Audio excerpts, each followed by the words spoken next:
Et bonsoir à tous. On se retrouve ce soir pour découvrir Bonsoir. un- un petit jeu qui est petit par son nom, mais qui vous allez voir est très riche par son illustration et son gameplay. J'ai le privilège ce soir de pouvoir jouer en compagnie de l'auteur. On va le laisser se présenter. Un des auteurs. Oui, un des deux auteurs, Donc, pardon. un des auteurs, oui. J'ai fait ça avec mon épouse, qui est en général co-auteur de tous les jeux qu'on fait. Donc, je suis Rémi Saunier, mon épouse est Nathalie. Voilà, donc Petit Peuple est notre dernier jeu sorti, qui arrive en boutique enfin, au bout de... Il est venu à la rame de Chine, donc ça a été un peu plus long que d'habitude. Mais ça y est, il arrive. Aux dernières Ah, nouvelles, les cartons ont été déballés sur le sol français. Donc, il n'a pas été transporté à dos de tortue. euh, ça, l'avenir le dira. Et pour nous accompagner ce soir pour jouer à ce jeu, j'ai la joie de pouvoir jouer, enfin ce soir contre et pas avec, puisque ce sera un jeu compétitif, le Dandy Meeple. Salut Kyoshiro, bonsoir Rémi, merci de m'avoir accueilli et puis merci de venir nous présenter ce nouveau jeu très élégant et qui a l'air extrêmement sympathique. Avec plaisir. Ah, donc, ouais, distance oblige, etc.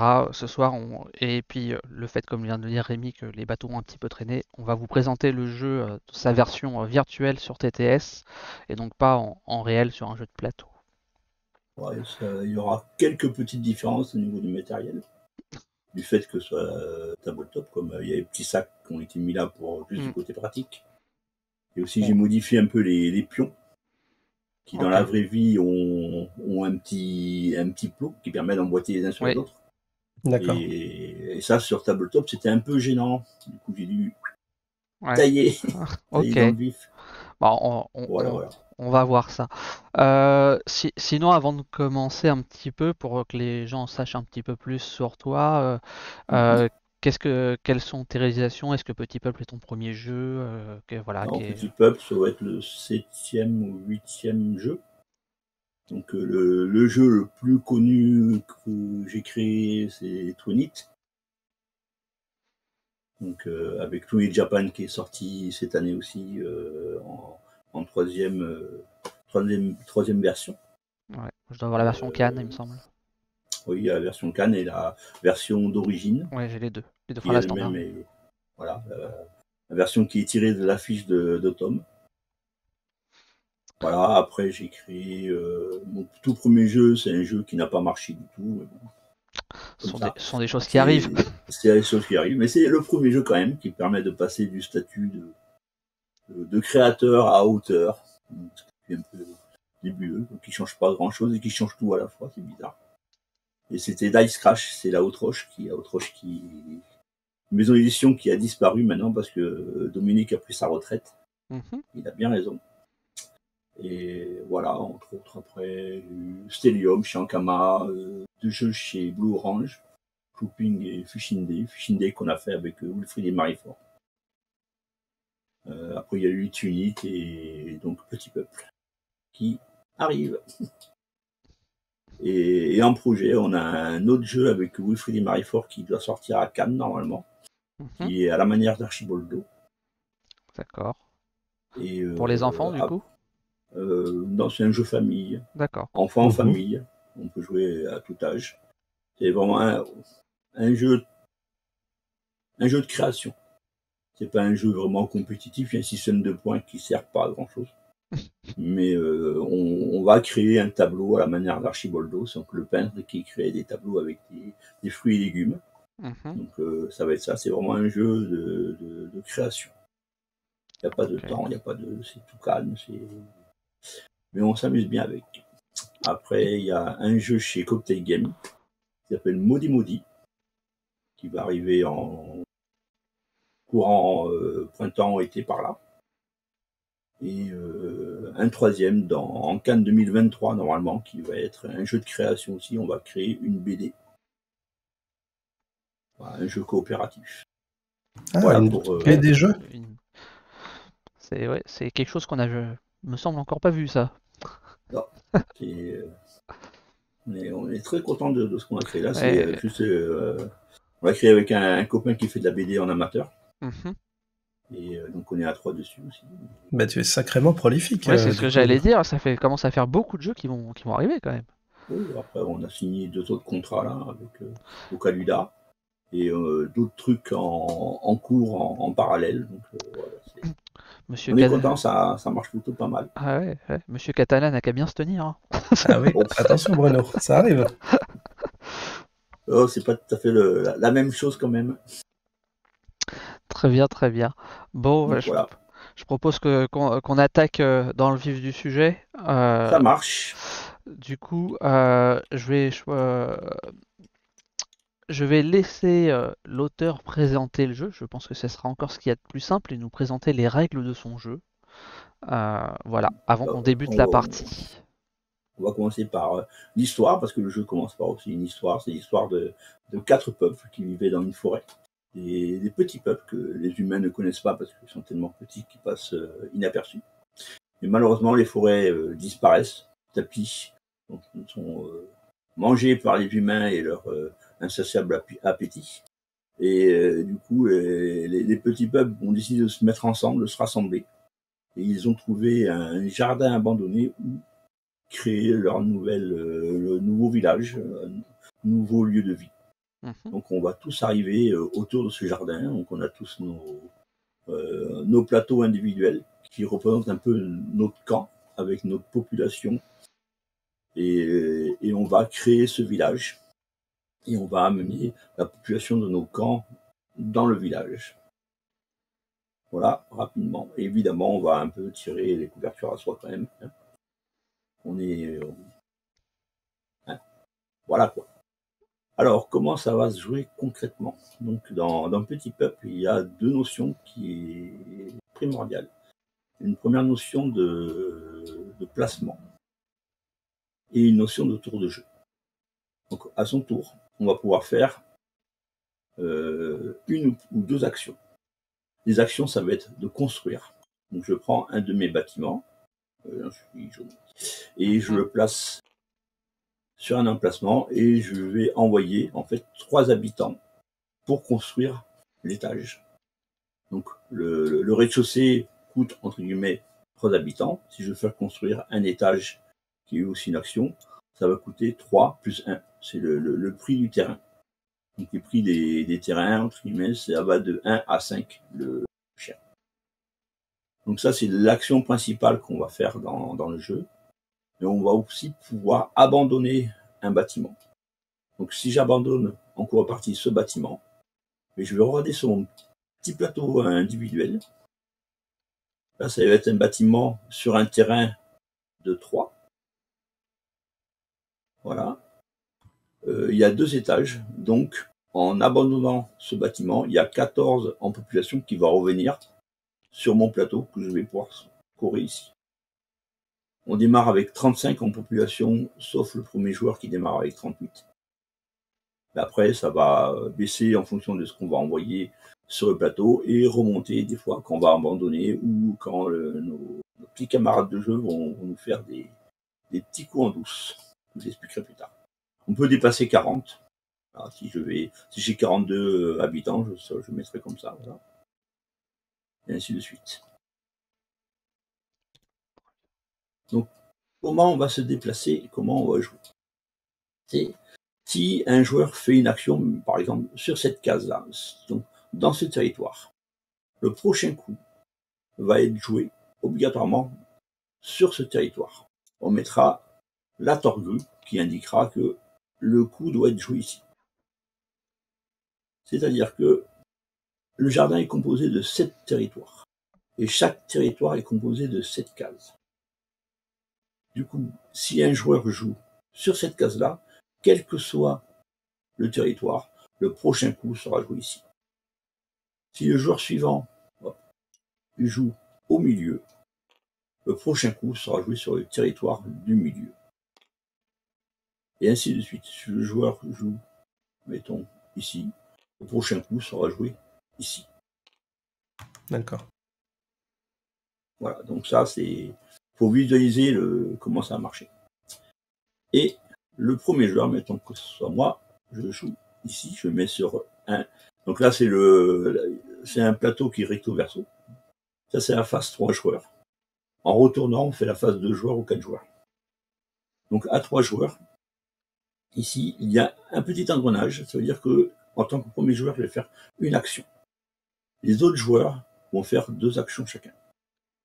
Donc une fois que j'ai joué, mettons que je joue ici, j'envoie un joueur ici. Je vais décider, puis ça va être le joueur vert ou le joueur rouge. Là, le joueur bleu, il n'est pas présent, vu qu'il est là. Je décide que ça va être le joueur vert. Donc le joueur vert va jouer 2 fois. Et après, par défaut, ça sera le joueur rouge qui va jouer en 3 fois. Qui va jouer 2 fois aussi, en 3e position. Une fois qu'il a joué, on va faire une phase de repeuplement en prenant en compte la majorité qu'il y a sur les différents territoires. On peut faire une situation rapidos juste pour l'exemple. Voilà, mettons qu'on se retrouve comme ça à la fin du tour. Alors, qu'est-ce qui se passe? Le joueur vert est majoritaire ici, vu qu'il est tout seul, et égalité avec le joueur rouge. Ça fait 2 en population qui va gagner et 1 en population qui va gagner. S'il y a un joueur qui est minoritaire sur un plateau, comme c'est le cas ici, le joueur jaune est majoritaire, il va gagner 2 en population. Le joueur rouge est en minorité, du coup il va rien gagner du tout. Donc on va passer tous les plateaux, les différents territoires en revue, rapidement, et un nouveau tour va commencer. Et le dernier joueur va devenir premier joueur du nouveau tour. C'est-à-dire qu'il va jouer une 3e fois consécutivement. Et après, il va désigner qui sera le 2e joueur. Et après, par défaut, le 3e joueur, et ainsi de suite. On va enchaîner les tours comme ça. La partie va finir dès qu'un joueur aura placé. À 3 joueurs, c'est son 17e étage. À 3 joueurs, on a 17 étages, donc on va remettre 3 étages dans un petit sac. À 2 joueurs, on a 20 étages chacun. Et à 4 joueurs, on a 14 étages. Du coup, dès qu'un joueur a placé son 17e étage, on finit le tour de jeu. Même si, mettons, je place mon 17e et que je décide d'abandonner quelque chose qui me permet de récupérer, comme j'ai passé le 17e, j'ai mis fin à la partie. Même si je récupère des étages derrière. Et donc on finit le tour de jeu, on refait une phase de peuplement qui est signalée par le petit escargot qui est là, petit hérisson. Et on compte des points de victoire. Donc les points de victoire, comment on va les en acquérir? En réalisant des objectifs communs qui seront là, ainsi que des objectifs secrets. Donc en début de partie, on va prendre 4 cartes. Sur les 4 cartes, on va en choisir 2. Et il va s'ajouter des points de victoire qu'on peut gagner ou perdre sur notre plateau de joueurs. Donc les valeurs qui sont sous le nombre d'habitants indiquent des points de victoire qu'on va gagner ou perdre si on descend trop bas. Ok. Donc on va faire un tour rapide des objectifs pour les expliquer. Donc les objectifs communs. Donc là, c'est faire une petite tour de 2 étages minimum sur un quartier qui est en périphérie du jardin. Donc c'est les quartiers qui sont... Ça, c'est le jardin qui est représenté. Donc les quartiers qui sont plus clairs, c'est les quartiers où on peut faire l'objectif. Pour la carte à côté, c'est une tour de 3 étages minimum, uniquement sur le terrain central.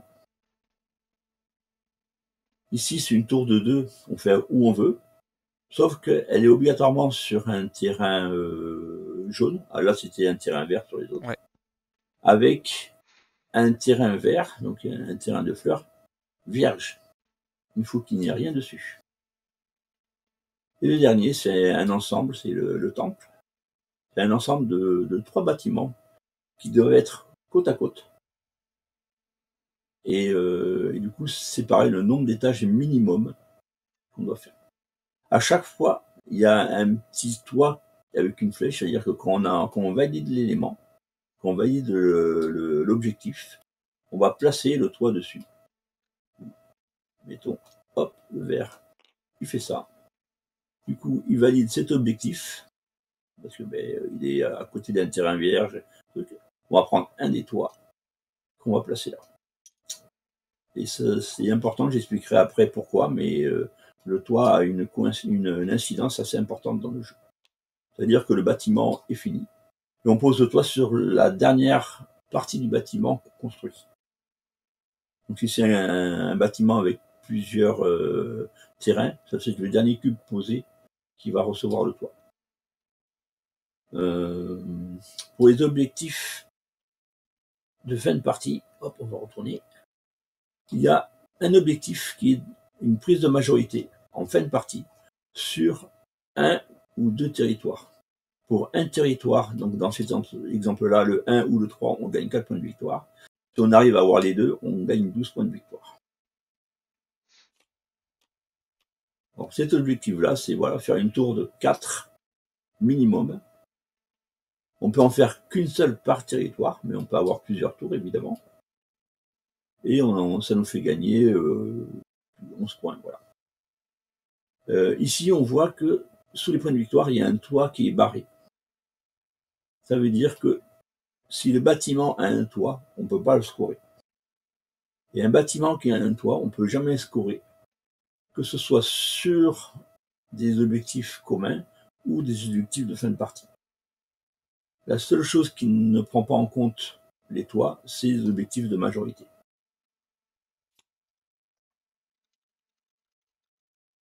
Alors, là, il y a des exemples que j'avais préparés. Ici, voilà, ça c'est pareil, une petite tour de 3, une seule.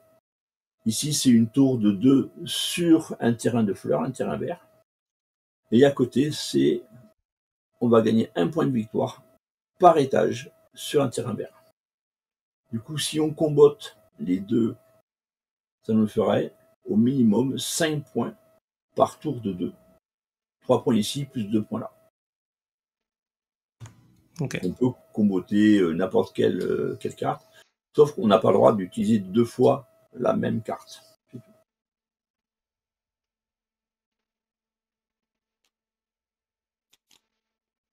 Donc si j'ai bien compris, un bâtiment qui n'a pas de toit n'est pas pris en compte pour les majorités de terrain. Si. Si, pour les majorités, c'est exceptionnellement. On compte pas ses points, mais il compte pour la majorité. Voilà. Quand il y a un toit, on compte pour les majorités, on prend tous les bâtiments qui sont sur le territoire. Et pour préciser, du coup, quand c'était marqué pour les majorités sur les territoires 1 et 7, par exemple, c'est les petites pierres qui indiquent le numéro du territoire. Oui. Donc là, on a le 1, là, on a le 7, là, on a le 2, etc. Oui. Maintenant, il reste une petite chose à préciser sur les territoires. Chaque territoire est composé de cases vertes, rouges et jaunes, plus une friche. Cette friche, quand on veut jouer dessus, on prend un de ces petits tokens, on va jouer dessus. Du coup, cette friche, elle devient un territoire, une case jaune. On la paye 5, qui est le prix maximum, entre guillemets, en population. Mais elle reste jaune jusqu'à la fin de la partie. Même si en cours de partie, on détruit le bâtiment après. On détruit, on abandonne. Le territoire reste jaune. Voilà. Il ne reste plus qu'une chose à expliquer, c'est les pions qui sont ici. Chaque joueur a 4 pions stratagèmes. Ces pions stratagèmes, ils vont servir pour activer un de ces 3 pouvoirs.